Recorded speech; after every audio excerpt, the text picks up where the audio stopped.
Mettez-vous d'accord, Thierry Guerrier.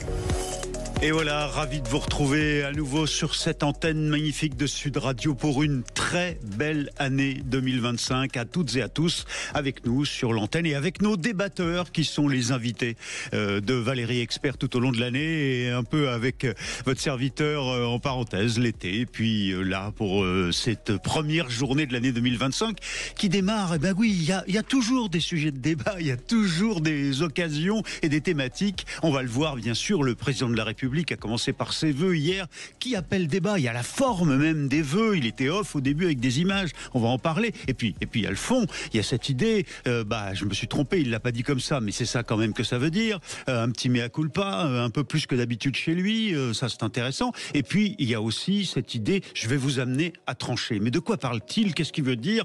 Tous ces sujets vont être évoqués par nos invités. Et puis il y a ce chiffre quand même terrifiant. 81 000. On est presque à 81 000 prisonniers, là où on a 72 000 places, vous voyez, donc ça veut dire que il s'agit pas d'être larmoyant, mais enfin il y a des gens qui vivent dans des conditions incroyables, qui sont enfermés, peut-être sûrement parce que c'est la loi, ils ont commis une erreur, mais dans quelles conditions ils vivent, c'est peut-être un sujet, nos invités nous diront, les débatteurs, s'ils veulent en parler. Il y a le procès Mazan, Gisèle Pellicot qui a été sélectionnée ou nommée une personnalité de l'année pour et puis les aides-feux, les voitures des critères 3 aujourd'hui qui vont être interdites à Lyon, à Grenoble, à Paris, dans ces zones faibles émissions. Voilà, vous voyez qu'il y a des sujets à discuter.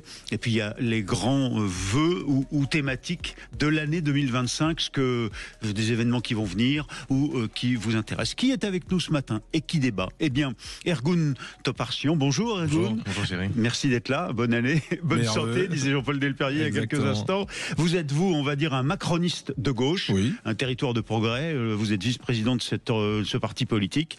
Il y avait Olivier Dussopt, l'ancien ministre, qui en est le président. Absolument. Ergun Toparchian. Avec nous aussi, il a fait l'effort de se lever d'être là ce 1er janvier, Philippe Bouriaki, un fidèle de Sud Radio. Bonjour Philippe. Merci, bonjour Sud Radio, bonjour Thierry. Et puis, bonne année et bonne santé à vos auditeurs. Vous avez passé un bon réveillon hier soir? Magnifique, le meilleur du monde. J'ai fait la nounou. Voilà, avec les gamins, merveilleux. Alors bon, vous êtes centriste, vous écolo aussi. Je suis d'abord écologiste. Écologiste, c'est vrai. Écologiste, mais voilà, écologiste au centre. Vous êtes conseiller régional Île-de-France. Ici, donc vous participez. Je dis ici parce que nos studios sont à Boulogne-Billancourt. Et puis nous sommes en ligne avec Baptiste Ménard. Bonjour Baptiste. Bonjour Thierry, bonjour à tous et bonne année à tous. Bonne année à vous, ravi de vous accueillir à nouveau. Vous aussi un fidèle de Sud Radio, vous êtes maire adjoint socialiste de Mont-Saint-Barreuil, donc dans le Nord. Quel temps il fait là-bas aujourd'hui? Mais il fait beau comme toujours dans le Nord. Mais vous voyez que je suis quand même vêtu de ma polaire.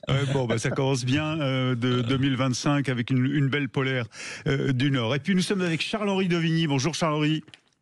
Bonjour Thierry, bonjour à tous et bonne année. Oh là là, c'est un peu outre-tombe cette voix là. Vous avez du mal à émerger. Vous êtes quelque part dans l'ouest de la France là. Charles-Henri Devigny, vous êtes consultant en stratégie de communication et un des patrons de l'agence Réputation Age. Bon, quel temps avez-vous du côté de l'île de Ré? Il fait gris. Ouais. Il fait gris.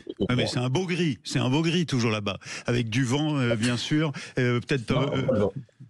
Non, là, il n'y a pas de vent. Il n'y a pas de vent. Écoutez, très bien. Alors, on va commencer avec ce sujet, je disais. Bon, est-ce que vous avez tous les quatre regardé le président de la République hier soir? Vous pouvez Religieusement, petit Philippe. Bon, Ergun, qu'est-ce que vous inspire la façon dont il s'est comporté, exprimé hier? Qui veut commencer? Allez, on va filer du côté de Mont-Saint-Barreuil, là, au nord, avec Baptiste. Est-ce que vous l'avez regardé, Baptiste? Oui, bien sûr. Qu'est-ce qui vous a inspiré?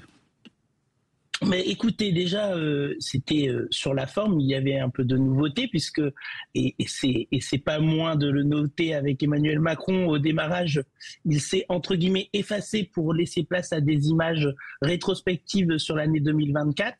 Donc ça, c'était assez innovant. Effacer, c'est rare chez lui, de s'effacer.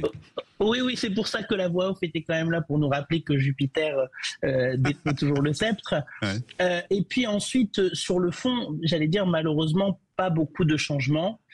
Effectivement, on va dire qu'il fait un pas, vous l'avez noté Thierry, en reconnaissant une forme, entre guillemets, d'erreur, ou plutôt, dans ces mots, d'incompréhension par rapport à la dissolution et à ses conséquences.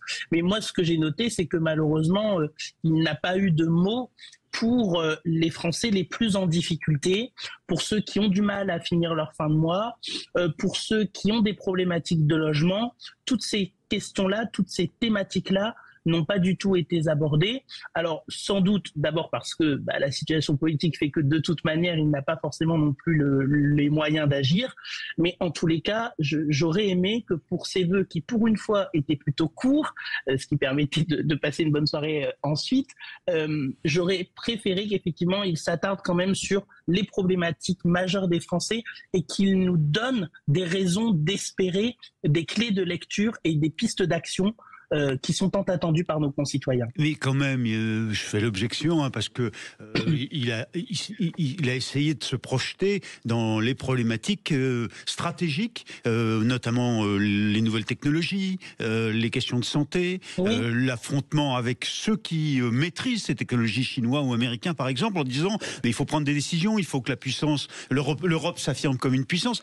Ce sont des éléments, encore une fois, je fais l'objection, ce sont des éléments quand même prospectif, ça répond un peu à ce que vous exigiez de lui ou attendiez de lui.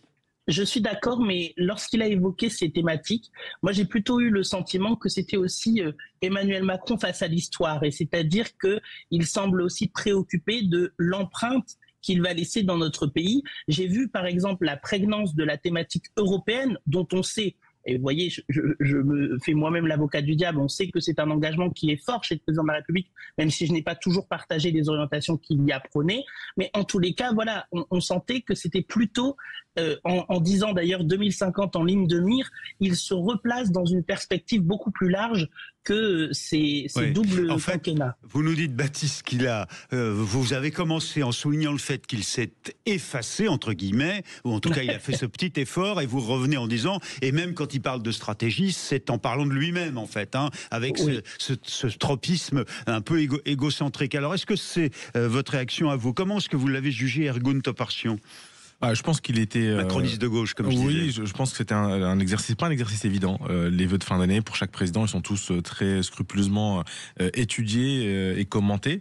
Et je pense qu'il a un peu surpris pas mal de monde dans son exercice, parce que traditionnellement, ce qu'on avait de lui, ne serait-ce que d'un point de vue également scénographique, c'était un peu différent. Il nous a un peu surpris sur cet aspect-là. Quelques heures auparavant. Vous avez trouvé ça bien, ces images? Ça faisait un peu clip quand même d'autosatisfaction. Enfin, je pense qu'il y a une innovation. Je pense qu'il fallait innover un petit peu, parce que et c'est un peu la blague des vœux de fin d'année. On nous recense à chaque fois les extraits des présidents qui disent c'était une année difficile, c'était une année difficile, c'était une année difficile. Je pense que là-dessus, sur la forme, il y a eu quelque chose d'innovant. Et lui, il a dit c'était une belle année, parce que il a voulu retenir dans les images que Notre-Dame, les JO, l'évocation des 80 ans du débarquement, etc. En termes de bilan, tout n'était pas noir dans cette année pour notre pays. Ensuite, sur le fond, je trouvais que c'était intéressant, et politiquement, il y avait des messages forts aussi, notamment cette référence à la dissolution qui a rythmé notre vie politique de l'année précédente. C'est carrément c'est l'énorme. J'étais moi-même candidat pour une circonscription, donc je peux assurer que la façon dont ça est arrivé et la façon dont la campagne s'est déroulée en disait beaucoup sur notre pays et sur les perspectives que ça peut avoir, et surtout se mea culpa quand même en disant qu'il pensait que ça allait clarifier et stabiliser la situation politique, chose qui malheureusement n'a pas été le cas avec. Non, mais vous avez aimé ou vous n'avez pas aimé? Parce que là, moi j'ai beaucoup aimé. Non, j'ai beaucoup aimé. J'ai bien aimé le bilan, j'ai bien aimé les perspectives, j'ai bien aimé la vision avec le passage de ce quart de siècle. Donc tout ça m'a beaucoup parlé, a motivé beaucoup également de nos militants pour se lancer dans les enjeux politiques et sociétaux de l'année à venir. C'est-à-dire quoi? Vous êtes en train de nous dire qu'il y aura une nouvelle dissolution quand il aura les moyens de le faire? Alors, j'ai pas l'impression que c'était le message, mais j'ai compris qu'il y aurait peut-être d'autres consultations de nos concitoyens, des référendums. C'est vrai que ça fait plusieurs années aujourd'hui que les Français n'ont pas été consultés par la voie référendaire, et donc aujourd'hui à voir aussi quels sujets vont être amenés, comment les Français vont réagir et quels sont les débats politiques qui vont vont émaner à travers ces référendums et cette consultation. Moi, mais si c'est des référendums. Expliquez-nous pourquoi votre champion, Emmanuel Macron, n'est pas capable d'aller au bout quand il fait un peu acte de contrition. C'est-à-dire que quand il dit cette dissolution, il faut bien avoir la lucidité de reconnaître que finalement elle n'a pas été comprise et que surtout elle n'amène pas la stabilité que j'espérais redonner au public. Pourquoi il ne le dit pas carrément, je me suis trompé? Alors tout d'abord, pour vous qui le connaissez bien et pour les commentateurs politiques qui l'ont vu évoluer, déjà faire ce genre de mea culpa, c'est quand même déjà énorme. C'est déjà un grand effort. De l'autre côté, il faut pas non plus lui faire porter toute la responsabilité de cette dissolution. La vérité, c'est que les Français se sont exprimés, ont voté et au final, d'ailleurs, c'est peut-être aussi la faute des partis politiques, ont mis en place une Assemblée nationale avec des partis politiques incapables de former une coalition majoritaire et de faire un gouvernement d'union nationale. Donc là, pour le coup, il a pris sa part de responsabilité. Je suis pas certain que les oppositions l'ont prise aussi. Bon, on va revenir à tout ça avec d'autres réactions. Charles-Henri Dauvigny, d'un côté Philippe Bourriaqui de l'autre. Vous allez nous dire comment vous avez vécu hier soir le président de la République, en tout cas les vœux d'Emmanuel Macron. À tout de suite sur Sud Radio. Mettez-vous d'accord, Thierry Guerrier. Et on se retrouve en ce 1er janvier 2025, ravi de maintenir cette tradition des débats sur Sud Radio, bien sûr. Vous savez, le soir aussi, il y a les voix aussi, les vraies voix. Eh bien, Ergun Toparsion est avec nous, macroniste de gauche, je dirais, territoire de progrès, vice-président. Baptiste Ménard, socialiste, qui est avec nous en visio depuis Mont-Saint-Barreuil, dont il est maire adjoint. Charles-Henri Dauvigny, lui, est du côté de l'ouest de l'île de Ré, consultant en communication et l'agence Réputation Age, et Philippe Bourriaqui qui est avec nous, conseiller régional écologiste d'Île-de-France. Alors Ergun Toparsion, vous nous disiez, il a quand même fait un mea culpa assez rare chez lui. Charles-Henri Dauvigny, vous êtes d'accord avec cette vision des vœux? Comment vous avez vécu les vœux d'Emmanuel Macron, que vous avez suivis de très près, évidemment? Alors, moi, je les ai suivis parce que je savais que je passais chez vous ce matin. Donc, pas de très près, apparemment. C'est le baiser qui tue, ça. J'avoue que sinon, vous l'auriez pas suivi. Dites-nous franchement. Voilà, je ne les aurais pas regardés en direct. En tous les cas, je les aurais vus le lendemain, c'est-à-dire aujourd'hui.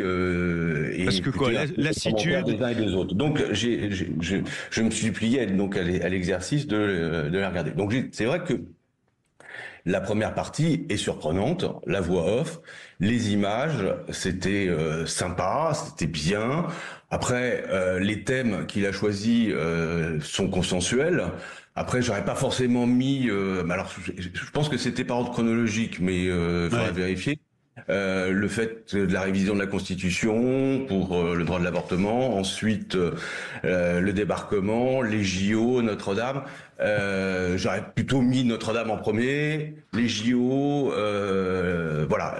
L'avortement, j'aurais peut-être pu mettre ça un peu en dernier, mais bon, voilà. Ça, c'est une opinion. Présenter ça, moi, je pense que c'était aussi pour dire, attendez les gars, 2024, on a réussi des belles choses.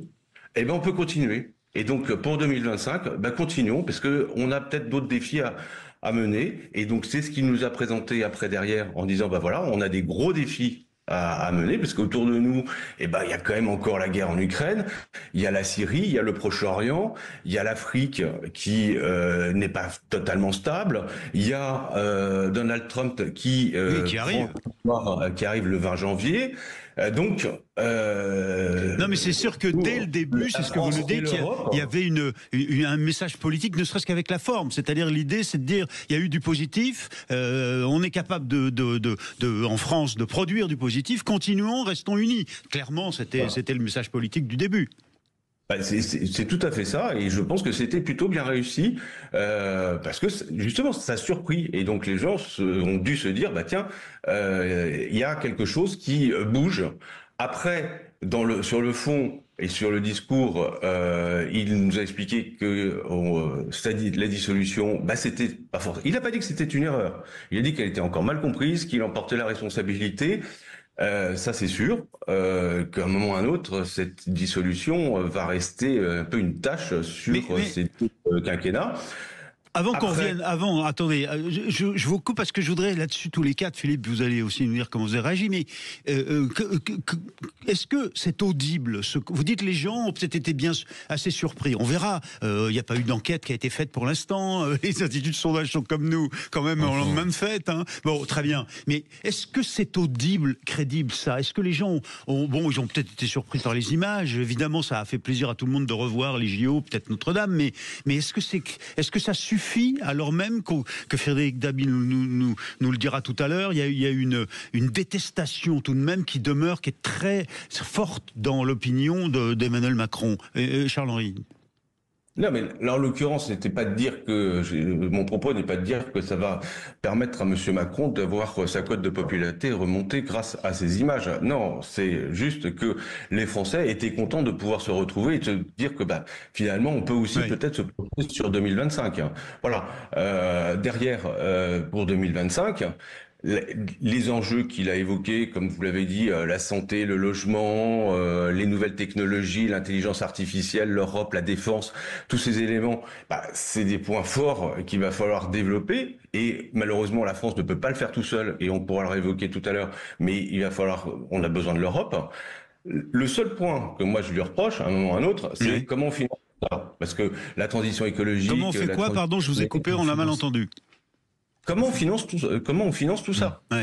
Parce que il n'a pas parlé de la dette, on est quand même à plus de 3 000 milliards de dette de l'État.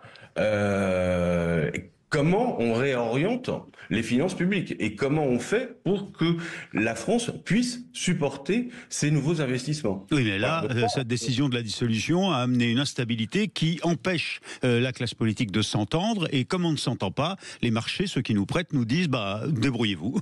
Et ça, c'est extrêmement nocif, c'est dangereux. Voilà, c'est tout le problème. Et ça, je trouve que c'est dommage qu'il n'ait pas évoqué ce sujet.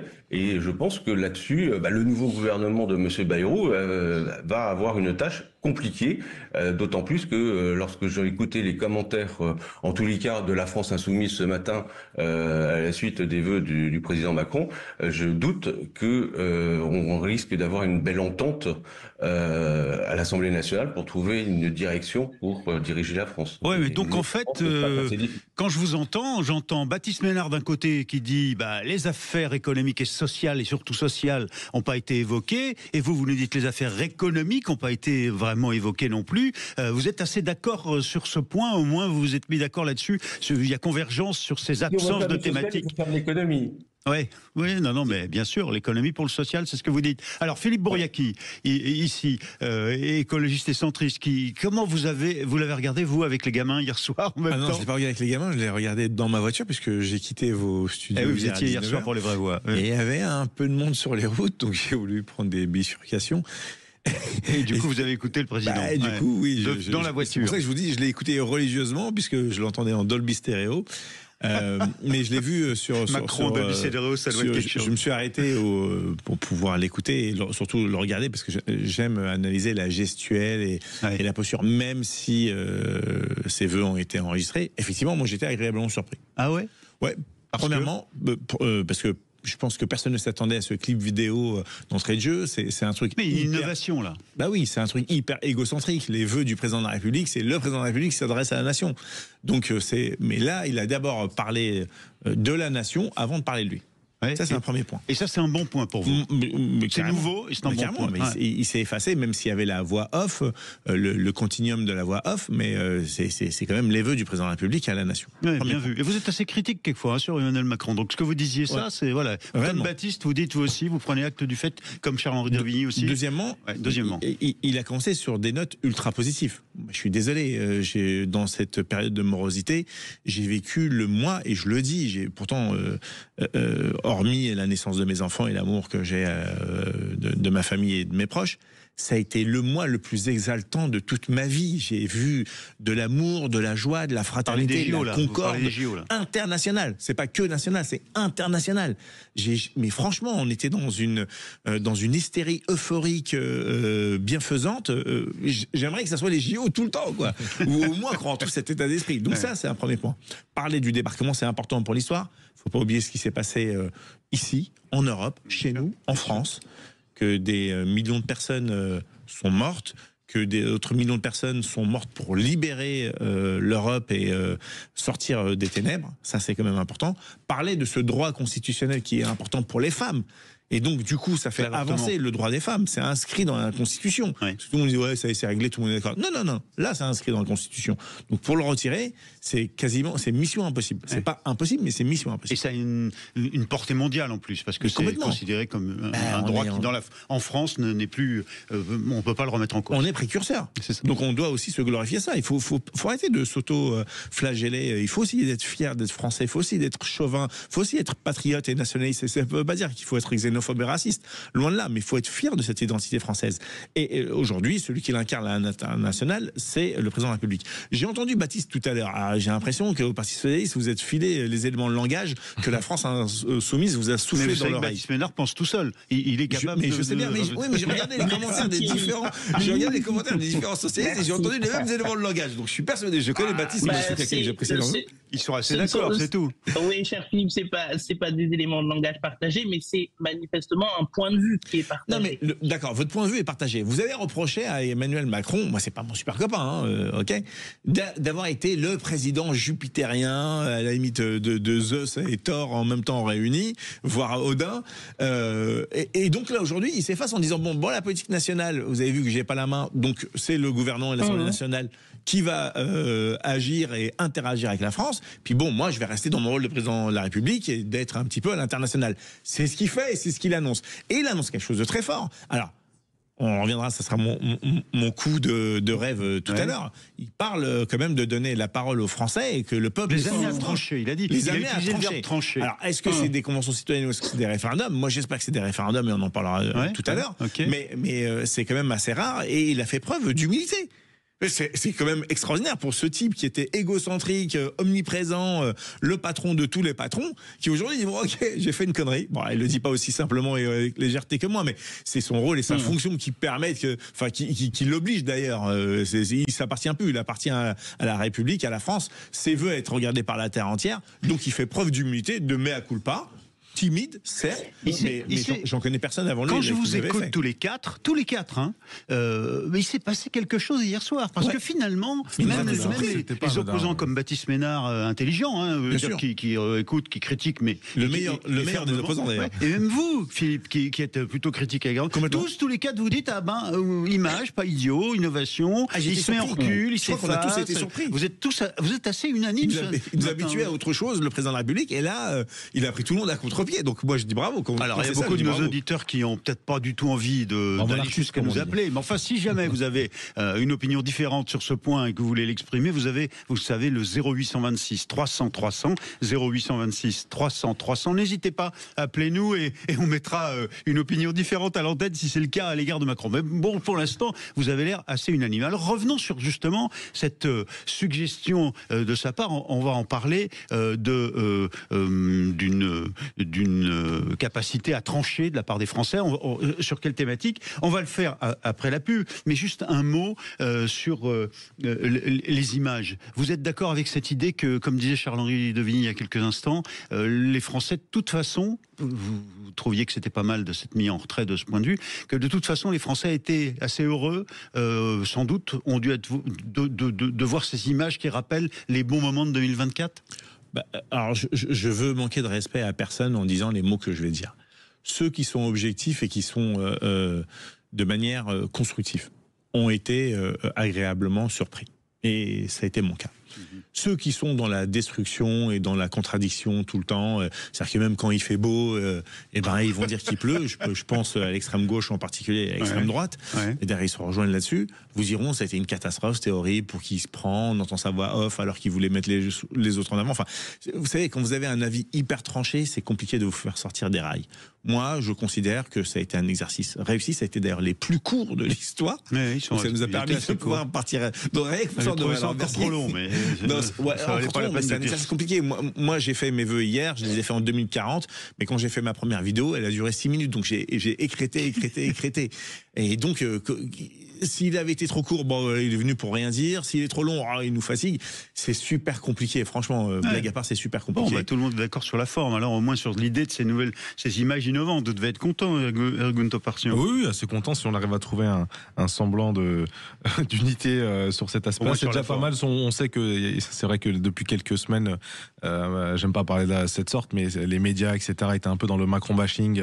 C'est devenu un sport favori courant décembre.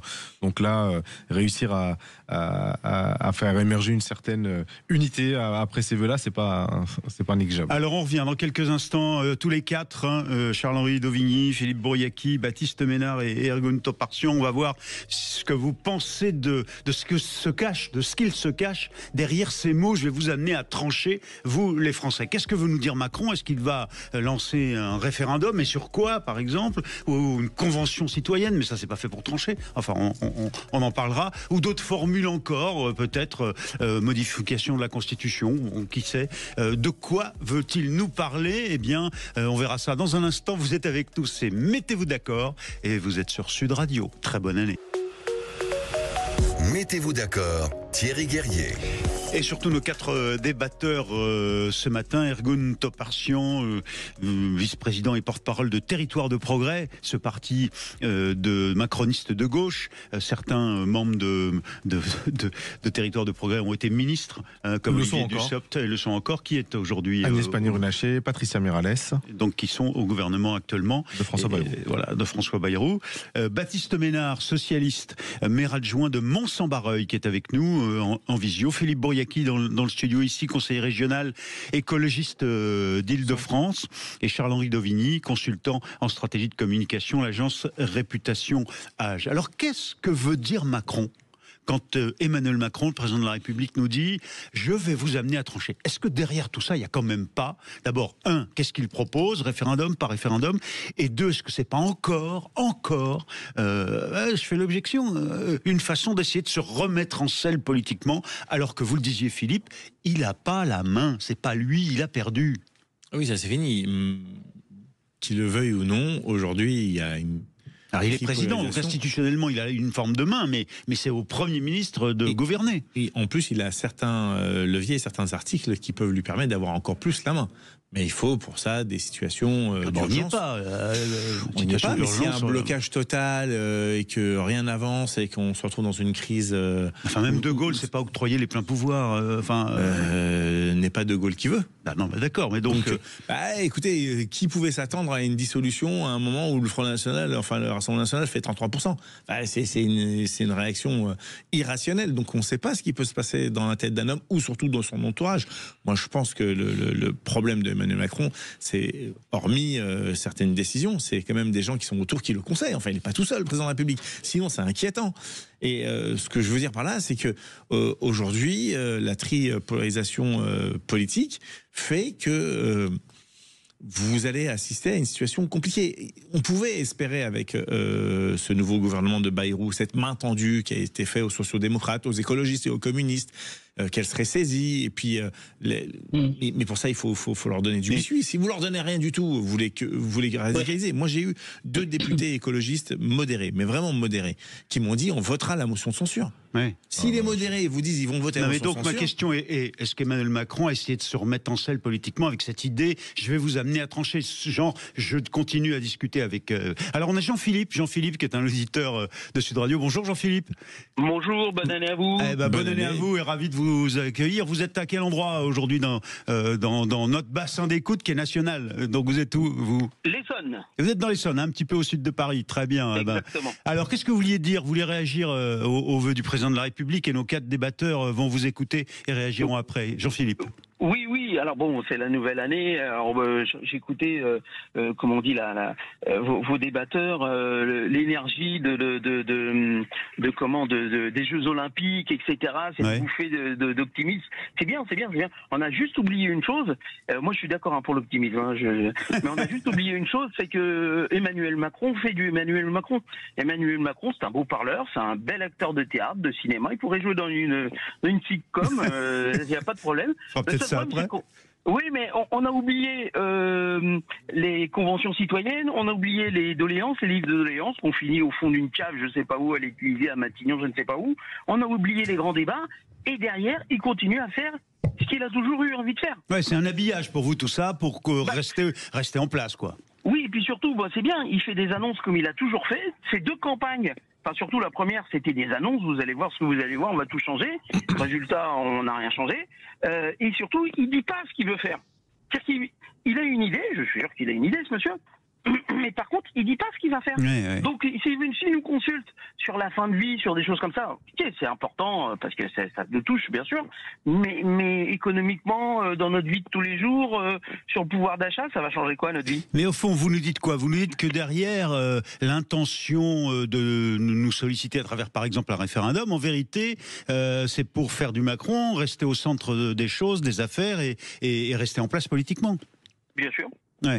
Merci Jean-Philippe, en tout cas, et bonne année encore, et puis vous réagirez peut-être tout à l'heure. Alors Philippe, Ergun, Charles-Henri, Baptiste, vous voyez bien la réaction de Jean-Philippe, il y a quand même un usage politicien de l'idée de nous pousser à voter demain, peut-être via un référendum. Charles-Henri. Non, mais là, je comprends parfaitement la réaction de votre auditeur, là, Jean-Philippe, qui a tout à fait raison. Et c'était le point sur lequel on allait pouvoir débattre, c'est que le président Macron nous a, depuis 7 ans, proposé différents modes de gouvernement. Les conventions citoyennes, il a parlé du grand débat, et là, c'est vrai, moi, je me pose cette question, et Jean-Philippe a tout à fait raison, où sont passés les éléments du grand débat? Oui. À aucun moment, le gouvernement, quel qu'il soit, que ce soit celui de M. Castex, que ce soit celui de Mme Borne, que ce soit celui de M. Attal ou M. Barnier, n'ont utilisé l'ensemble des propos que ont tenus les Français au moment du grand débat. Oui. Enfin, c'est lui qui parlait beaucoup, cela dit. Bon. Oui, mais les Français ont fait l'effort d'aller dans les mairies et d'aller écrire leur doléance. Point et de proposer différentes solutions. À aucun moment, nous avons eu une restitution et une utilisation de ces éléments. On parle de démocratie horizontale. Monsieur Macron, en 2017, je vous rappelle, a été élu en expliquant que l'horizontalité était son point fort, puisqu'il avait consulté les Français pour établir son programme. Oui, qu'au moins on tienne compte de tous à peu près à égalité, plutôt que la verticalité. C'est ça que vous appelez l'horizontalité, parce que c'est des concepts tout ça, quand même. Oui, l'horizontalité, c'est-à-dire qu'on tient compte et on va voir les citoyens et on leur demande comment ils envisagent les choses. Ensuite, je pense qu'il faut une certaine verticalité dans la décision et dans l'application des décisions. Mais l'horizontalité dans les décisions. Voilà. Donc, et ça, Monsieur Macron, en tous les cas... Jean-Philippe a raison sur ce point. On l'a dit. Baptiste Ménard, comment vous réagissez à la fois aux propos de Jean-Philippe et qu'est-ce que vous imaginez, vous pressentez, vous le politique, de ce que cache au fond cette expression de Macron, ce que cache, en tout cas, l'idée qu'il aurait derrière la tête, le président de la République? Oui, écoutez, moi je rejoins parfaitement ce qui a été exprimé par Jean-Philippe. Sur le social, je n'y reviens pas, mais je l'avais évoqué justement dans ma première intervention en disant que les problématiques du quotidien des Français n'avaient pas été véritablement évoquées par le président de la République, en tout cas pas en matière de propositions. Je rappellerai là-dessus, puisque Philippe évoquait ça avec beaucoup de justesse, les socialistes ont fait un pas vers Emmanuel Macron, ont fait un pas vers François Bayrou. Nous avons rédigé un courrier avec plus de 40 mesures. Pas une d'entre elles n'a été reprise par François Bayrou pour permettre finalement un compromis. Bon, mais alors ça veut dire que... Non, vous ne répondez pas à ma question, Baptiste. Ma question que je vous repose à tous les quatre, c'est... Pour vous, qu'est-ce qu'il y a derrière les propos d'Emmanuel Macron quand il dit aux Français « je vais vous amener à trancher ». C'est quoi? C'est un référendum? Vous pressentez quoi, Baptiste? Et sur cette deuxième partie, Thierry, j'y arrivais, excusez-moi. Mais allez droit au but tous.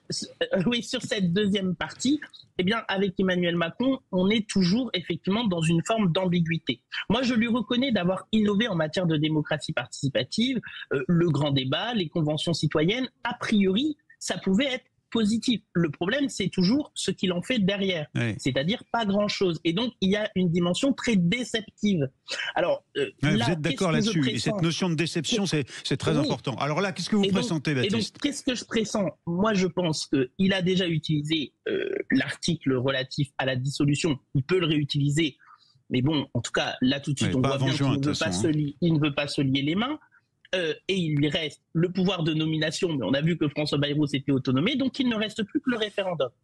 Le référendum, il est quand même encadré par la Constitution. Absolument. Donc effectivement, pour rejoindre ce que disait Jean-Philippe, on ne pourra pas aborder toutes les thématiques. Il y a des choses qui ne pourront pas être abordées. Donc moi, je pressens un exercice sur le référendum qui serait salutaire à la condition que les questions posées permettent aux Français, et le temps de campagne permettent aux Français de bien les appréhender et de dire leurs convictions, et surtout que ce soit suivi des faits. Oui, alors ça, donc, le côté déceptif, hein, quand on n'a pas utilisé les propos tenus par les Français, comme l'a dit Charles-Henri, comme vient de le dire Baptiste, où ils se sont déplacés, où ils se sont exprimés, convention citoyenne ou grand débat. Bon, risque de déception. Ergun, sur la déception, tout dépend aussi un peu de l'attente. Et entre-temps...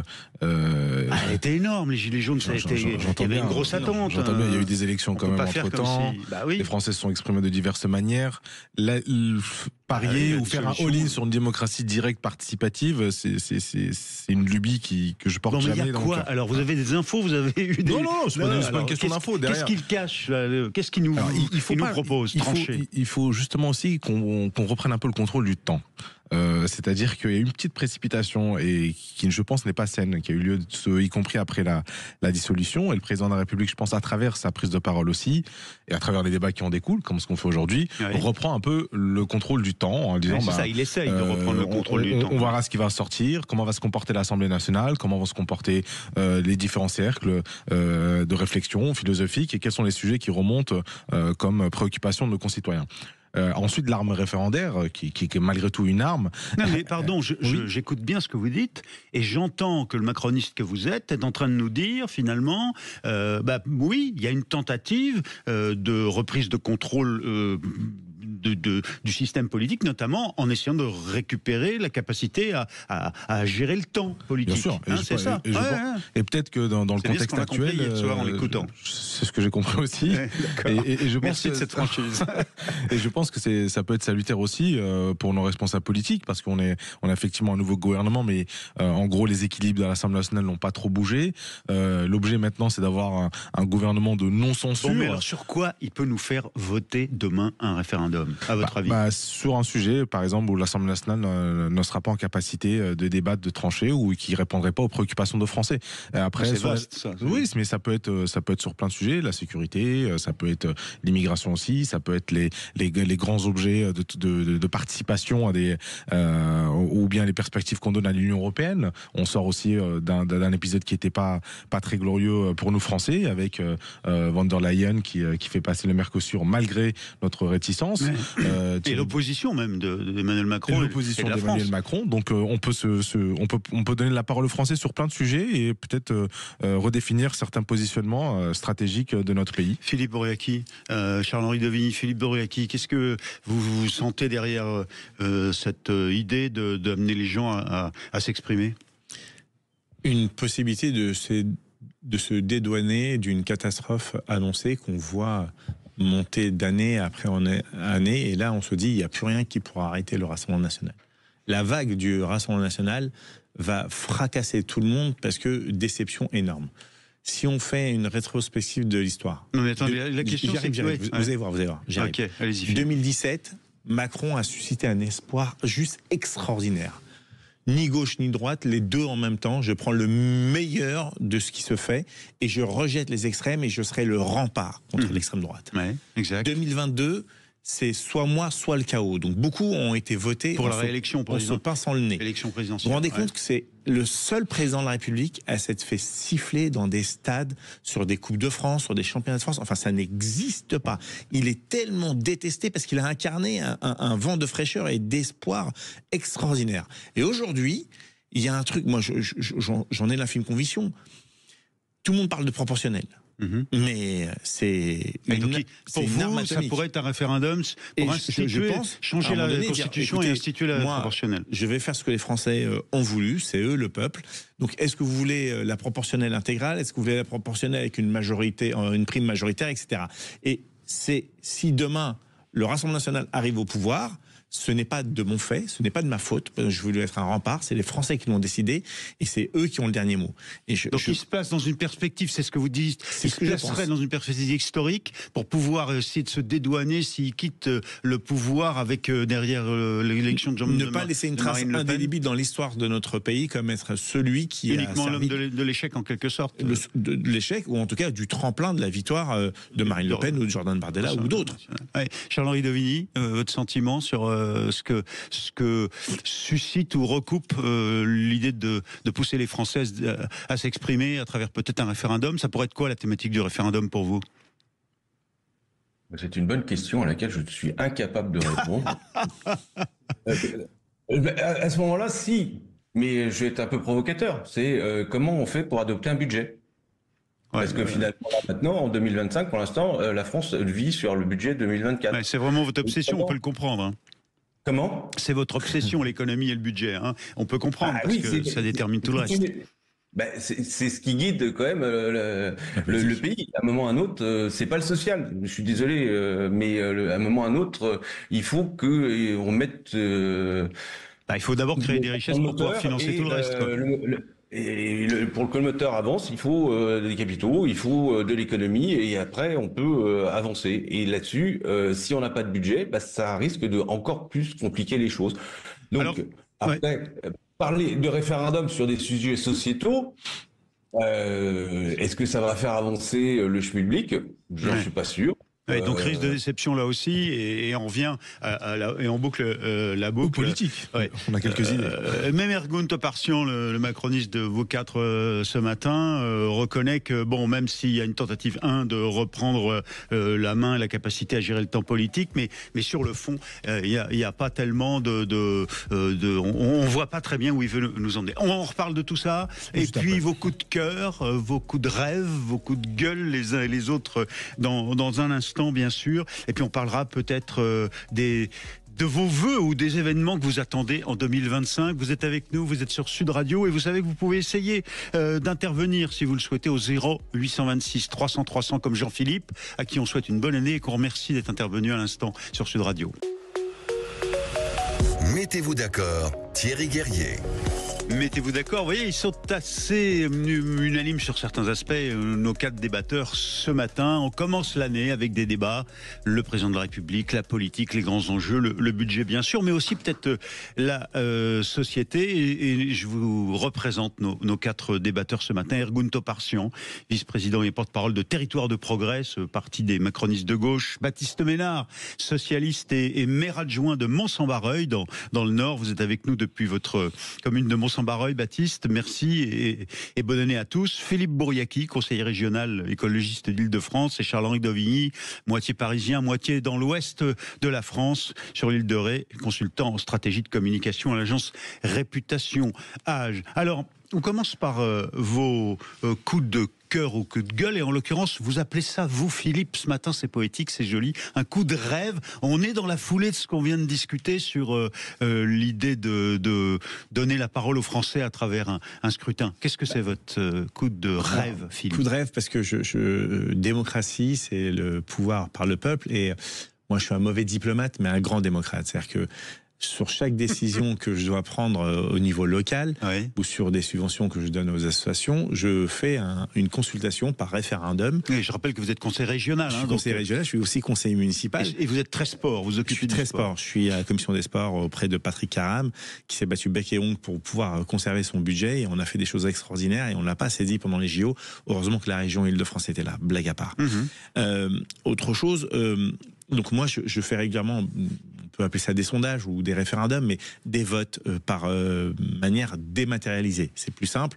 Vous sollicitez tout cet univers, tous ceux qui sont dans le sport en Ile-de-France pour essayer d'avoir leur avis sur une idée avant de prendre une décision. C'est ça, mais des gens qui sont proches de moi, qui m'accompagnent pour les municipales, qui m'accompagnent à différentes élections. Vous les testez, quoi, régulièrement. C'est followers. Ouais. Non, pas des followers. C'est vraiment le comité de soutien, mon comité de campagne, mon équipe de campagne, mes proches. Enfin, voilà. L'horizontalité dont parlait Charles-Henri tout à l'heure, vous les sollicitez avant de prendre une décision. Ok. Et alors régulièrement, et on tranche toujours à la majorité. C'est-à-dire que moi, je ne vote pas, je refuse de voter pour ne pas influencer les votes, et donc j'applique la décision majoritaire. Et donc c'est pour ça, si on demande l'avis au peuple, alors c'est soit on le fait par consultation citoyenne, etc., mais c'est un échantillon. Ceux qui se rendent en mairie, c'est parce qu'ils ont déjà un avis, qu'ils ont envie qu'on entende, et c'est légitime ce qu'ils ont à dire. Mais si vous voulez consulter toutes celles et tous ceux qui sont en âge de voter... Et concernés. Et moi, ça commence à partir de 15 ans. C'est-à-dire que j'ai des jeunes de 15 ans dans mon groupe qui peuvent s'exprimer et voter, parce que je ne considère qu'une personne. Ouais, c'est intéressant d'avoir leur avis aussi. Mais complètement. On n'a pas la science infuse, et ils sont plus proches de la réalité des jeunes que moi. Donc, je suis obligé de les prendre en ligne de compte. Et des fois, je fais même des échantillons sur des thématiques bien spécifiques. Mais alors, votre coup de rêve, c'est quoi? Vous vous dites, quand vous entendez Macron, finalement, allons-y, assumons. Faites comme la Suisse et d'autres, les pays, je pense aux pays nordiques, qui consultent régulièrement, mais dans ces temps d'économie, faites-le par voie électronique. Il y a des méthodes qui sont très sécurisées, qui vous permettent de vérifier votre vote après, parce que vous avez un numéro identique unique. Et donc, par conséquent...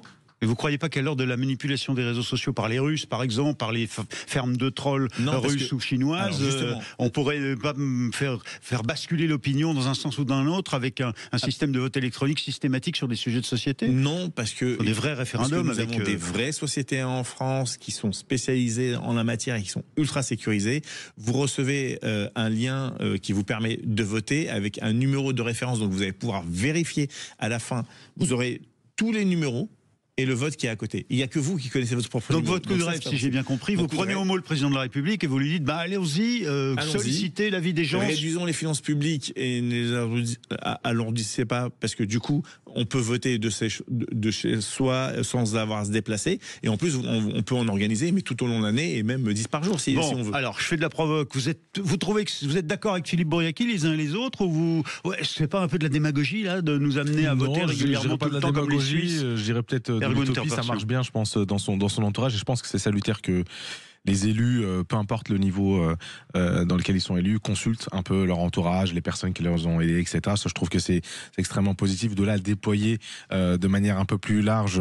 Mais tout le temps et sur n'importe quoi, voilà, et je suis pas certain que ce soit tout à fait salutaire. On est élu aussi pour certaines prises de position. Évidemment, quand on dévie de nos engagements initiaux, ça posera problème de manière à d'autres élections. Je trouve l'approche très intéressante et positive. Ensuite, sur le déploiement, je serais un petit peu plus sur la réserve. C'est-à-dire que ça peut coûter de l'argent de faire un référendum. Au-delà de l'argent, le président en a parlé, on n'en a pas assez parlé aussi dernièrement, c'est qu'on a eu des élections en Europe, pas très loin de chez nous, que ce soit en Géorgie ou en Roumanie, où on a eu de l'influence des réseaux russes, notamment sur les réseaux sociaux, pour manipuler et diriger certains votes. On est en retard sur le vote électronique dans notre pays, ça c'est un vrai sujet. Après, sur de la consultation, je trouve que ça peut être assez risqué, et surtout quand on voit comment les influences extérieures, notamment pro-russes, agissent Elon Musk qui déploie tout son dispositif pour essayer de faire voter pour l'AfD, l'extrême droite en Allemagne, par exemple. On a vu les élections aux États-Unis avec des fake news, des images un peu bizarres de tous les côtés qui ont été lancées. Faire très attention, ça nécessite aussi un background pédagogique important aussi. Donc réserve. Une maîtrise de l'information. L'idée vous déplaît pas, mais réserve de votre part. Baptiste, Charles-Henri, qu'est-ce que vous nous dites, vous, sur ce coup de rêve de Philippe Bouriaki? Vous êtes d'accord avec l'idée qu'il faut consulter plus et plus régulièrement? Écoutez, moi je suis adjoint à la démocratie participative et c'est une thématique qui me parle beaucoup, donc je trouve et toujours... Et vous le faites là-bas à Mont-sur-Bareil? Bien sûr, bien sûr. On a le triple A en matière de démocratie participative. Non, je dis ça en plaisantant parce que nous avons 3 dispositifs. Je vais faire la qui est-ce qui note? C'est vous qui notez? Vous êtes votre propre savon de course. Oui, c'est ça, parce que nous avons 3 dispositifs, un pour aménager la ville, un pour agir sur la ville et un pour animer la ville. Donc voilà, c'est pour ça que je dis toujours ça en plaisantant. Non, donc ça, sur la démocratie participative, je trouve que c'est bien. Après, il faut toujours faire attention. Deux limites par rapport à ce que disait Philippe. D'abord, nous avons quand même près de 20% de la population qui est en situation d'électronisme, c'est-à-dire qui ne sait pas ou ne sait pas bien utiliser l'appareil informatique, et donc il ne faudrait pas qu'une partie de nos concitoyens ne puissent pas s'exprimer pour des raisons ils soient isolés de leur volonté. Et exclus de cette consultation. Absolument, Thierry. Et deuxième point, moi je suis toujours très attaché à ce que la démocratie participative et la démocratie représentative coïncident. C'est-à-dire que l'une ne doit pas remplacer l'autre. Chacune a ses effets positifs. Mais voilà, donc les élus ont aussi une responsabilité. C'est pour cela d'ailleurs qu'on fait des élections, de représenter la population, de porter l'intérêt général. Donc voilà, il faut trouver la bonne dose, si j'ose dire, de consultation, de co-construction avec la population. Mais ce qui est vrai, c'est qu'aujourd'hui, les citoyens ne se satisfont plus d'être sollicités une fois tous les 6 ans pour choisir leurs représentants, et puis après on leur dit circuler, il n'y a rien à voir. Donc il faut trouver des moyens, et donc en cela, moi je trouve plutôt positif que Emmanuel Macron envisage un référendum, mais maintenant il faut aller au bout, et puis il faut que ce soit sur une thématique, encore une fois, qui soit possible constitutionnellement. Parce que tout à l'heure, vous avez évoqué l'immigration, vous avez évoqué le budget. Ce ne sont pas des thématiques qui peuvent être évoquées dans le cadre d'un référendum. Charles-Henri Dauvigny, vous disiez tout à l'heure l'horizontalité, l'idée d'aller solliciter l'opinion de tout un chacun. Bon, donc vous êtes favorable à cette idée de Philippe Bouriaki, c'est faisable ? Alors, est-ce que c'est faisable ? Je ne pense pas. En tous les cas, moi, je rejoins bien Baptiste sur démocratie participative et démocratie représentative, parce que je pense que là, il y a quand même un rôle à jouer de la part des élus. Mais ce qui est intéressant, c'est que ce débat rejoint la chronique et la tribune que j'ai publiée hier dans les Échos. Oui, vous appeliez à la modération et à la fin de la violence, l'invective systématiquement dans nos débats politiques. Voilà. Donc d'expliquer. Et donc moi je suis tout à fait pour que la démocratie participative, mais à un moment ou à un autre, il faut que l'élu prenne ses responsabilités et que l'élu il consulte, il écoute. Et à un moment ou à un autre, il prend une décision et il l'applique. Mais voilà, et je pense que c'est ça qui est important, et c'est pour ça qu'on va voter aussi tous les 5 ans pour les législatives, tous les 5 ans pour le président de la République, tous les 6 ans pour un maire, voilà. Donc là, je pense que franchement, il faut pas que la consultation permanente devienne l'instance de décision des collectivités ou de l'État. Non, oui, parce qu'il faut quand même qu'on maîtrise les dossiers, qu'on ait le temps de rentrer dedans, un peu comme les conventions citoyennes qui avaient eu le temps de débattre et de s'approprier les dossiers techniquement et de devenir compétent au fond sur les sujets. Alors que si on fait des référendums sans arrêt, on n'aura pas le temps. Voilà, et le sujet, par exemple, si on parle de référendum, c'est quelle question qu'on pose. Oui. Parce que ça risque d'être un peu simpliste. Ouais. Mais donc voilà. Donc là-dessus, je pense que la consultation, oui, et on va au fond du débat, mais derrière, il y a des responsables. On a élu des responsables. Et ils prennent une décision et ils l'appliquent. Est-ce que ça peut être une consultation sur les responsables d'ailleurs ? Question d'ergonotopartion. On peut réfléchir ou mettre en place ce qui peut être des motions de censure constructives, avec l'obligation de proposer une majorité en cas de vote de motion de censure, peut-être pour ressortir de ce nouveau gadget que l'opposition met en étendard à chaque fois qu'il n'est pas d'accord avec le gouvernement ou. Parce qu'à un moment donné, les Français vont avoir un peu marre aussi de ce statu quo. Philippe, vous êtes provoqué là. Oui, moi je suis pas d'accord avec le mot, les mots que je viens d'entendre. On a élu des responsables pour diriger, etc. Je suis désolé, des fois on vote par défaut. Ou alors dans ces cas-là, on met la proportionnelle intégrale à tous les niveaux des élections. Non mais c'est pas ça, l'idée c'est ce que dit Charles-Henri, c'est qu'il faut respecter aussi le temps politique des mandats. C'est-à-dire qu'on peut pas, parce que les gens acquièrent une compétence. Non mais les gens qui crèvent la dalle, on respecte pas leur temps. Celui qui, le 15 du mois, commence à casser sa pipe, on respecte son temps. Non mais changer la vie tout le temps et faire des référendums tout le temps, ça donne une fébrilité à la vie, au choix politique. Là, on infantilise les citoyens et on leur dit, en fin de compte, vous n'êtes pas capable de penser. Je suis désolé, il n'y a pas d'école pour être un bon leader politique. Et d'ailleurs, les meilleurs dirigeants politiques, ce sont des gens qui viennent du peuple et qui connaissent la réalité du terrain. On a aujourd'hui des grands énarques, des technocrates qui sont complètement déconnectés, qui n'ont jamais travaillé de leur vie, qui savent pas ce que ça veut dire avoir un chef qui vous hurle dans votre oreille, vous êtes obligé d'accepter ça parce que vous avez 2 mômes à nourrir et souvent 80% des cas, là, ce sont des femmes qui sont tout seules. Non, c'est pas des magots, c'est la réalité. Moi, je sais ce que c'est de transpirer. Je suis pas en train de faire ma pauvre victime. Je suis très content d'être là où j'en suis aujourd'hui. Mais simplement, je dis, ils sont complètement déconnectés de la réalité. On prend des décisions qui ne sont pas en adéquation avec le peuple. Donc, à un moment donné, laissez le peuple réagir. Sinon, ils vont vous donner une bonne réponse en 2027. On poursuit ce débat. Et Marine Le Pen se frotte les mains. Là. On est encore qu'en 2025. Hein. Bonne année à tous. On poursuit ce débat dans un instant. Mettez-vous d'accord. À tout de suite. Mettez-vous d'accord, Thierry Guerrier. Et nos 4 débatteurs vont-ils se mettre d'accord sur leur propre coup de cœur ou coup de gueule ce matin? Et d'abord Ergun Toparcian, je disais macroniste de gauche puisque c'est le petit parti Territoire de Progrès que vous représentez ici. Baptiste Ménard, vous socialiste Baptiste depuis en direct de Mons-en-Vareuil chez vous, dont vous êtes maire adjoint. Philippe Bouriaki avec nous ici dans le studio à Boulogne-Billancourt, conseiller régional écologiste d'Île-de-France, et Charles-Henri Dovigny, consultant en communication, l'agence Réputation Âge. Vous êtes en direct de l'ouest de la France. Alors on va faire le tour et je viens à vous, Ergun Toparcian, parce que vous avez un coup de cœur et vous êtes quand même, pardon, alors là je rentre dedans tout de suite, hein, un des rares à être ravi de la fin de la mise en location des appartements qui ont ou des maisons qui ont un diagnostic de performance énergétique classe G, c'est-à-dire la pire, très bien, mais qui sont, pardon de vous le dire tout de suite, vous êtes content de ça, hein, expliquez-nous pourquoi, parce que c'est ceux qui appartiennent souvent aux plus modestes, et dont des propriétaires se disent, je pourrais plus le louer, quoi. Oui, parce que j'ai vécu longtemps dans une passoire thermique, avec mon père qui n'avait pas les moyens de se loger différemment, et un propriétaire qui refusait d'entamer certains travaux, et j'ai vu beaucoup de mes amis d'enfance qui continuent à vivre dans ce genre de logement et qui ont des factures énergétiques qui explosent parce que le logement mal isolé, et notamment après le Covid, qui se sont rendus compte de l'importance d'avoir un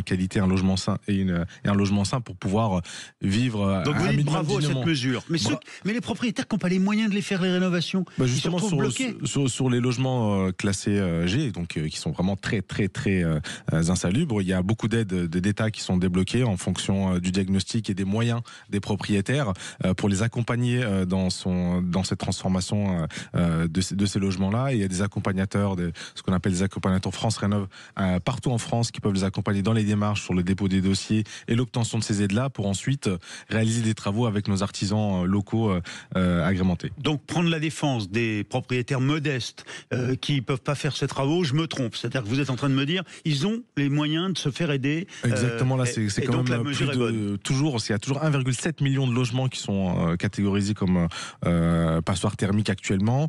Honnêtement, les aides qui accompagnent les logements classés en G sont très très importantes, et aujourd'hui l'État a pris sa part de responsabilité. Il reste très peu de reste à charge, et au vu des enjeux de notre planète, je pense que c'est le minimum que doit faire un propriétaire. Il y a quand même une autre objection qu'on pourrait faire, c'est aussi qu'on manque de logements, et donc finalement interdire à la relocation, parce que ceux qui sont déjà et qui payent un loyer, on peut pas et heureusement les virer du logement, mais en revanche ceux qui voudraient relouer, il n'y a pas moyen d'ouvrir un nouveau bail.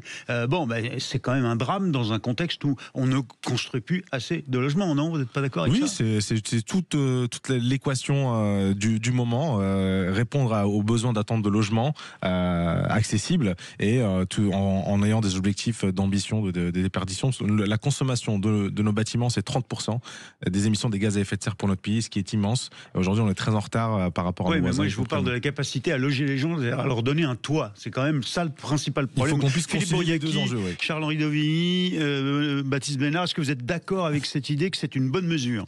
Alors, la bonne mesure, ce serait qu'il n'y ait plus de logements G. Sauf que là, du coup, c'est 600 000 logements qui seront plus un disponibles. peu moins, 530 000 à peu près. Ouais. Moi, sur mes chiffres de l'ADEME, j'ai 600. Mais bon, je vais prendre les vôtres. 530 000. 530 000, quand on sait la pénurie actuelle, je me dis quel est le fou qui a pensé ça. Parce que il y a le propriétaire qui est individuel et donc qui peut faire ou pas faire, mais qui peut être aidé. Mais vous avez tous ces appartements qui sont en copropriété. Et là, par conséquent, vous ne pouvez pas... Moi, j'ai voulu interpeller les membres du conseil syndical en disant... voilà, moi je suis en D, j'ai un appartement en D, en location. C'est pas génial, mais c'est pas G, quoi. C'est pas G, mais j'aimerais beaucoup qu'il passe en B. Bah oui. Et on me dit, mais monsieur, c'est pas notre priorité. Et deuxièmement, vous ne pouvez pas faire les travaux, sauf si je les fais à l'intérieur, mais l'isolation, il faut pas la faire à l'intérieur, il faut la faire à l'extérieur. Donc moi, si j'avais un appartement en G dans une copropriété, au combien même je voudrais les faire, je ne peux pas les faire. Donc ça n'a pas été pris en compte. Donc c'est pour ça, c'est ce que je disais tout à l'heure. C'est très théorique cette obligation, quoi. Mais ces fameux grands technocrates, bobos, écolos, centralisateurs parisiens qui prennent plein de décisions, qui eux sont dans des beaux appartements, ils n'ont pas cette problématique. Et donc tous ceux qui vont pas pouvoir louer à des gens qui, certes précaires, je parle pas aux marchands de sommeil, mais à des gens qui sont précaires, va falloir leur expliquer qu'il y a 530 000 logements qui vont plus être disponibles. Ouais, c'est ça. Donc, ça date déjà de Cécile Duflot quand elle était ministre du Logement, l'écologie Cécile Duflot qui est très théorique à l'époque. Tout à fait. Voilà, mais qui a pas pris en compte cet aspect-là. Baptiste Ménard, Charles-Henri Devigny, vous êtes d'accord avec cette idée? Enfin, en tout cas, qu'est-ce que vous pensez de cette obligation aujourd'hui ou cette interdiction pour les propriétaires de logements passoires thermiques de les louer? Moi, je vais laisser l'élu local d'abord répondre. Baptiste Ménard. Écoutez, moi je suis assez partagé. Je pense que c'est une bonne chose parce qu'il y a quand même beaucoup de gens qui vivent dans des conditions de logement qui sont déplorables et Ergun, tu le disais. Après, là où je pense qu'il y a un problème, c'est en matière justement de lisibilité et d'accompagnement dans les dispositifs qui permettent de rénover les logements. Parce que tu disais que le reste à charge était relativement faible. Je demande quand même à le vérifier parce que les budgets successifs qui changent, les paliers, les seuils, les conditions d'éligibilité n'aident pas. Et puis par ailleurs, on a évoqué l'Europe tout à l'heure. Moi, je pense que ça devrait être un grand chantier européen, un grand plan de rénovation thermique des logements, parce que, et Thierry, tu l'évoquais, on ne peut pas, en fait, aujourd'hui, considérer que le logement n'est pas une problématique, considérer qu'il y a quand même des milliers de gens qui sont sans abri, et je pense à eux aussi en ce 1er janvier. Nous avons des millions de gens qui sont mal logés en France, oui. Et donc je considère que c'est une... ou qui n'ont pas de toit, voilà, j'évoquais les sans-abri, donc je considère que ça devrait être une politique majeure et une priorité politique, y compris, encore une fois, à l'échelon européen. Et Charles-Henri Devigny, alors vous, qu'est-ce que vous en pensez ? Moi, c'est pas un sujet que je connais bien, donc je vais pas rentrer dans la technique parce que voilà, c'est un sujet que je connais pas. En tous les cas, ça vous honore de pas vouloir prendre position là-dessus, mais quand même. Non, le seul point, il y a deux éléments. Le premier, c'est que pour que le pays se sente bien, il faut que les gens ont un toit, et ça, c'est primordial. Et je manger, avoir un toit, c'est la base, et puis être en bonne santé. Tout élu doit considérer que les citoyens doivent avoir un toit. Ensuite, le sujet, c'est quand est-ce qu'a été prise cette décision d'interdire la location, les logements en catégorie G? Est-ce que c'était il y a 1 an, 2 ans, 3 ans, 4 ans, 5 ans? Je ne sais pas, parce que le début des processus d'accélération. Il y a eu certainement un temps d'adaptation avant d'arriver à cette application, et je pense que c'est. Alors, est-ce que il a été mal évalué. Il a été mal évalué. 1,5 million. Est-ce qu'il y avait 1 500 000 logements en catégorie G quand la loi a été mise en pratique, et que donc il y a eu déjà 1 million de logements rénovés? J'en sais rien, je n'ai pas les chiffres, donc voilà, mais je pense que... Et donc vous posez la question de la capacité à prendre des décisions et à faire voter des lois tout en évaluant, en anticipant. Ce qui a été fait en partie, puisque l'ADEME fournit en effet des soutiens financiers et puis d'ingénierie aussi, très bien. Mais enfin bon... C'est une nouvelle loi votée en 2021, et c'est vrai que à partir de 2022, il y a eu 1 million de logements rénovés, mais c'est pas tous des G.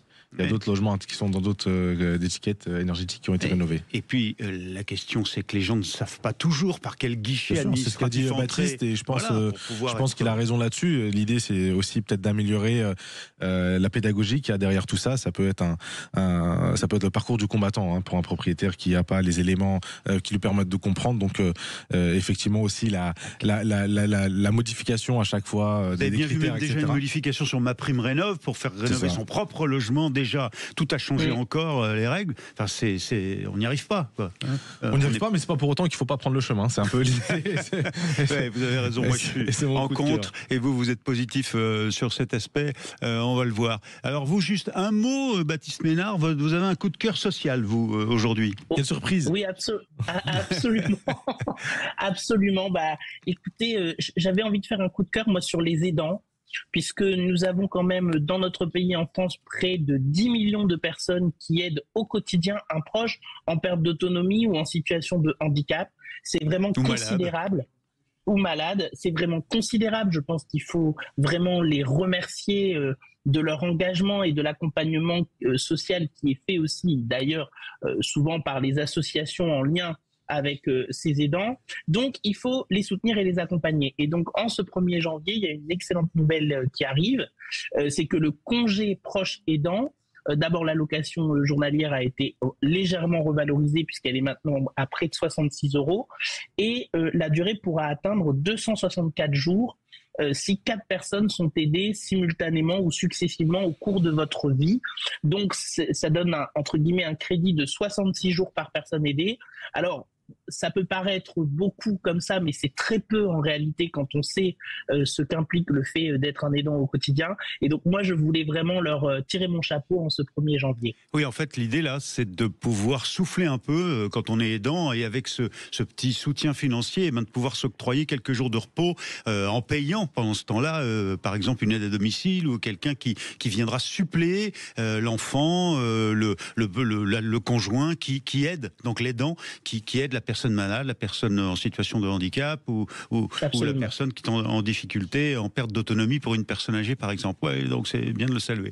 Écoutez, merci à vous. On revient à vous tous les 4 dans un instant à travers à la fois vos vœux pour 2025, les événements qui vont venir et qui vous paraissent importants.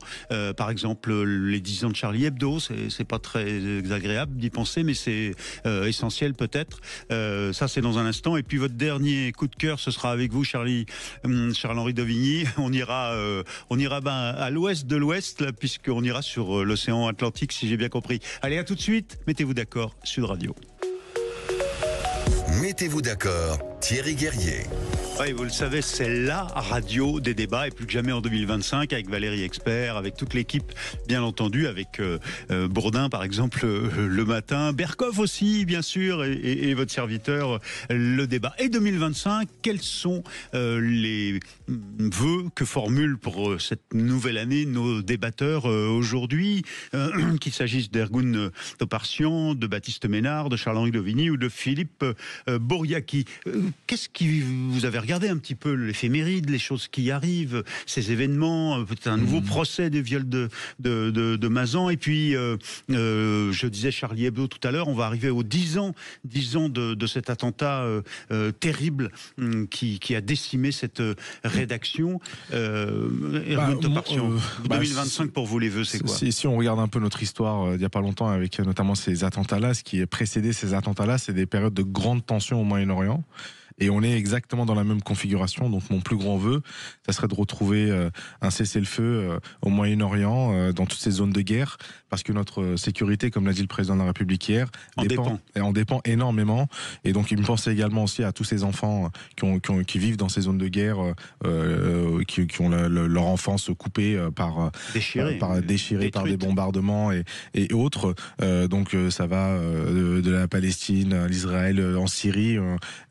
Donc mon plus grand vœu, ça serait de retrouver un cessez-le-feu dans ces territoires-là et proposer une autre perspective à ces enfants-là. Oui, c'est aussi votre opinion, Baptiste Ménard, Charles-Henri Dovigny, Philippe Boriaki. Vous êtes sur la même ligne, là, par exemple, sur ces vœux de 2025 ? Bien sûr, dans tous les points sensibles du monde, en Ukraine, au Moyen-Orient, en Afrique. Le Congo, par exemple, c'est 1 million de morts en très peu de temps et personne n'en parle. Oui, c'est vrai. Donc, le Soudan encore, aujourd'hui. Ça suffit. Charles-Henri Dauvigny, Baptiste Ménard, vos visions pour 2025 ? Oui, moi, effectivement, je rejoins ce qui a pu être exprimé par Ergun et par Philippe. Moi, je pense que déjà la paix, c'est d'ailleurs incroyable qu'à ce quart de siècle, comme l'a évoqué hier le président de la République, que moi, je ne pensais pas revivre et vivre, en l'occurrence, aussi proche de nous, de tels conflits armés. Et donc, moi, je souhaite effectivement qu'on retrouve la paix et la concorde. Et puis, sur la scène nationale, moi, j'aimerais aussi que les débats politiques soient davantage apaisés, que l'on accepte aussi la nuance. Tout n'est pas noir, tout n'est pas blanc. Et donc, je souhaite que on arrive à retrouver aussi une part de respect dans le débat public. On a le droit de ne pas avoir les mêmes convictions, on a le droit de les exprimer, mais je pense que ça ferait pas de mal à personne et au contraire, un peu de bienveillance serait la bienvenue. Voilà. Et ce n'est pas bisounours de dire ça ce matin. Pas bisounours, non, il y en a un qui va aller dans votre sens, parce qu'il l'écrivait hier dans Les Échos, en effet. C'est Charles-Henri Dauvigny qui a publié cette tribune. La violence est-elle obligatoire pour gagner ? Je sais, pour en avoir discuté avec vous, Charles-Henri, que l'objection qu'on pouvait vous faire, c'est mais est-ce que c'est pas un peu bisounours, justement, de prêcher la modération dans la vie politique ? Non, vous dites tout à fait le contraire. Non, parce que finalement la modération, c'est quoi ? C'est les 4 vertus cardinales dont parlent Platon et Aristote. Vous avez la force, des habitués du débat public français. Oui, la prudence et la modération. Et donc la modération, ça ne veut pas dire faiblesse. Et justement, alors au-delà de tout ce que Ergun, Philippe et Baptiste ont pu dire et sur lequel je souscris pleinement, moi, le rêve, en tous les cas, c'est que enfin l'Europe se fasse. On a une chance, vraiment une vraie chance, c'est que le 20 janvier prochain, Donald Trump devient président des États-Unis. Pourquoi une chance ? Parce que là, l'Europe, elle va falloir qu'elle s'unisse pour faire front face aux décisions que Donald Trump va prendre. Et donc là, les 27 pays vont être confrontés à la réalité et donc de s'unir pour pouvoir enfin peser dans le débat international, que ça soit vis-à-vis de la Russie, la Chine et les États-Unis. Voilà. Donc là, mon vœu le plus cher, c'est véritablement que cette Europe se fasse et qu'il y ait une vraie Europe politique. Ouais, on en parlera tout à l'heure avec Frédéric Ancel dans la partie L'œil de l'expert entre 12h30 et 13h sur les perspectives 2025 géopolitiques, les enjeux géopolitiques, qu'est-ce qui va se passer dans le monde avec les différents rapports de force que l'on connaît déjà aujourd'hui. Bon, très bien, ça c'est votre vision, c'est votre volonté ou votre désir, votre vœu à tous et à vous Charles-Henri Dauvigny, c'est l'idée qu'il faut que l'Europe s'affirme davantage comme puissance pour pouvoir peser et être en capacité de parler d'un côté aux Chinois, d'un côté à Poutine et de l'autre à Donald Trump en défendant ses intérêts. Simplement, est-ce que dans ce qui vient de se produire, vous voyez des signaux qui vous donneraient l'espoir de voir se réaliser ce vœu ? Les signaux, ils sont faibles. Mais par défaut, quand vous lui dites l'élection de Trump. Il y a 2 éléments, à mon avis, il y a quand même 2 éléments forts qui ont eu lieu en 2024. Et c'est intéressant, ils viennent de la part d'Italiens, de Mario Draghi et d'Enrico Letta, qui tous les deux ont fait ancien président rapports. Du Conseil, c'est-à-dire Premier ministre italien, Mario Draghi, et qui a rendu un rapport à la Commission européenne. Enrico Letta aussi été ancien président du Conseil italien. 2 anciens premiers ministres, italiens. Voilà, qui, à la demande des pays européens, ont fait 2 rapports sur l'avenir de l'Europe et sur la capacité de l'Europe à se mobiliser économiquement, politiquement et en matière militaire aussi pour pouvoir se défendre. Et je pense que... ils tiraient le signal d'alarme tous les deux quand même, Ils tiraient le signal d'alarme. Ils tirent le signal d'alarme dans leur rapport. Ils disent qu'on n'est pas bon. Ils disent que si, qu'on a toutes les capacités de pouvoir le faire, mais il faut qu'on le fasse à 27. Il ne faut pas que chacun le fasse dans son coin. Parce que c'est de la déperdition, c'est de la fragmentation, comme dirait Enrico Letta. L'Europe se fragmente parce que l'Allemagne veut faire un truc, la France a un autre truc, l'Espagne et autres. Non, mais comment on retrouve le leadership quand on a des chefs d'État comme Scholz en Allemagne complètement déstabilisés politiquement et Emmanuel Macron complètement déstabilisé politiquement s'ils sont plus suivis par leur opinion, comment est-ce que vous voulez qu'ils imposent un leadership dans l'Union? Bah là, en l'occurrence, c'est le blanc, Monsieur Scholz il va y avoir de nouvelles élections en Allemagne. On va voir ce qu'il va février. Mais il faut que l'impulsion, elle vienne aussi, et pourquoi pas, de l'Espagne, de l'Italie. Elle peut venir aussi des Pays-Bas, elle peut venir de la Belgique, et surtout de la Commission elle-même et du Parlement européen. Ouais. Là-dessus, il y a aussi des élus au Parlement européen. Donc, c'est pas que les États membres, c'est aussi les élus européens qui peuvent aussi prendre des décisions et faire avancer la cause. Argumentation. Ce que dit Charles-Henri Dovigny. Charles-Henri, c'est très intéressant. Ce qui me rend un peu triste dans tout ça, c'est que à chaque fois, c'est un événement extra-européen, extra-continental qui nous impose cette unité. Et c'est vrai que l'élection de Donald Trump, qui m'a vraiment pas fait plaisir, dans le sens où la façon dont ça s'est passé, ça a montré une étape supplémentaire de l'engrenage populiste dans les démocraties occidentales, donc à nos portes. On peut considérer qu'il l'a utilisé comme tel. Ça le permet d'être réélu, et il sera peut-être plus, comment dirais-je, plus sobre une fois élu. Alors, on a déjà fait l'expérience il y a quelques années, c'était pas exactement le cas, mais en tout cas, en termes d'intérêt des États-Unis, c'était beaucoup plus clair et transparent, et ça nous poussait, nous Européens, à devenir tout aussi clairs et transparents et à chercher peut-être un vrai semblant d'unité avec nos voisins. Mais de l'autre côté, on voit que la nuance qu'il faut apporter, c'est les enjeux qui peuvent être faits localement dans chacun des pays. Quand on voit les implications, les ingérences d'Elon Musk sur les élections allemandes, effectivement, c'est sujet à inquiétude. Et dans tout ça, l'Europe a montré à plusieurs reprises qu'elle réussirait à relever les défis, à relever la tête. Est-ce que ça sera encore une fois le cas? On n'est pas aussi fort que précédemment, on n'est pas aussi unis que précédemment. Et encore une fois, on a aussi en interne des États gérés par des populistes. Je pense à la Hongrie, à l'Italie aussi, qui malgré tout a une chef d'État d'extrême droite, et à l'Allemagne peut-être demain aussi. La France, comment réagira la France dans tout ça? Je pense qu'elle aura un rôle qui dépassera son propre destin. Et certains rêvent d'une union des populistes, entre guillemets, Orban, l'Italie de Meloni, la France de Le Pen demain, si le cas échéant, etc. Certains en rêvent et considéreraient que, sans trop flatter la dimension nationaliste, on pourrait s'entendre d'une certaine manière. Évidemment, c'était même un projet, c'était celui de Poutine aussi, pour un peu affaiblir l'Europe.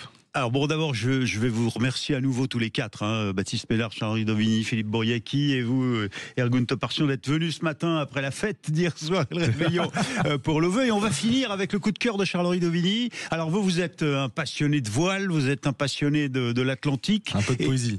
Et là, vous nous dites coup de cœur, Vendée Globe. Ah oui, le Vendée Globe, ce tour du monde en bateau qu'on suit, mais dont on ne suit pas toujours où elle en est. Cette course, il faut vraiment être un fondu. Il y a beaucoup, il y a beaucoup de gens passionnés, c'est vrai. Mais il y a aussi des gens qui n'y comprennent rien, qui n'y connaissent rien. Qu'est-ce que vous voulez nous dire? Pourquoi coup de cœur, Charles-Henri? Pourquoi coup de cœur? Parce que partir 2 mois, plus de 2 mois en mer, en solitaire, voire 3 mois, parce que... Faut être taré, franchement, faut être fou. Non, je rigole. Bon, quand même. Il faut être taré. Oui, il faut être taré, parce que on peut faire ça dans l'Atlantique, et c'est pas trop problématique, mais dès qu'on va dans l'océan Indien et qu'on va dans l'océan Pacifique... et puis en dessous, l'Antarctique. Là, on est dans les 40e rugissants, et ça devient complètement dingue. Je suis tout à fait d'accord. Et justement, c'est ça qui est intéressant, c'est que ces gens-là, ils se dépassent, mais ils le font aussi avec une équipe, parce que ils peuvent pas le faire tout seuls. Un routeur météo. Le travail. Ah non, ils n'ont pas de routeur. Non, c'est sans assistance. En revanche, la préparation du bateau, les 4 ans de préparation, ils sont pas seuls. Il y a toute une équipe derrière eux. Moi, ce qui m'intéresse aussi dans le Vendée Globe, c'est que c'est le seul sport où on voit des bateaux estampillés par des associations. Il y a Lazare, il y a Initiative Cœur, il y a Devenir. Donc en fait, vulnérables. Donc c'est des œuvres caritatives qui subventionnent, en tous les cas, il y a des mécènes qui derrière financent pour mettre en avant des opérations. Enfin, ceux qui sont en tête en ce moment, oui, allez-y, Charlie. Et dernier point, et ça c'est quelque chose qui est quand même un élément important pour la France, c'est que la France a le 2e domaine maritime Donc c'est important pour nous, y compris même d'un point de vue de l'influence de la France. En tout cas, on va rappeler juste, pour être courtois avec eux, que Charles Dalin et Johan Richomme sont chacun en solitaire donc sur leur bateau à 2-4 kilomètres des 1000 marins proches l'un de l'autre. C'est pour l'instant le binôme de tête, Charles Dalin sur Massif et Johan Richomme sur Paprec Arkea. Et il y a des femmes dans cette course. Il y a Justine Métro sur Teamwork qui est la 10e, et puis Violette d'Orange un peu plus loin sur Devenir. Enfin, vous dire, tout ça, c'est assez formidable. Merci à nos débatteurs d'avoir été avec nous en direct ce matin. Très bonne année à tous les quatre, à vos familles, à vos amis. À Sud Radio le million sur YouTube. Ah bah génial, bravo. 973. Merci. Allez, le million. Je prends ces vœux, nous prenons Patrick Roger, toute l'équipe de Sud Radio, Valérie Expert. On prend vos vœux, on y va. Allez, le million sur YouTube. Merci à vous toutes et à vous tous de votre fidélité. Et on continue tout à l'heure dans un instant avec l'œil des experts. On va parler politique française bien entendu, mais aussi politique internationale. Sud Radio. Parlons vrai. Sud Radio. Parlons vrai. Sud Radio. Parlons vrai.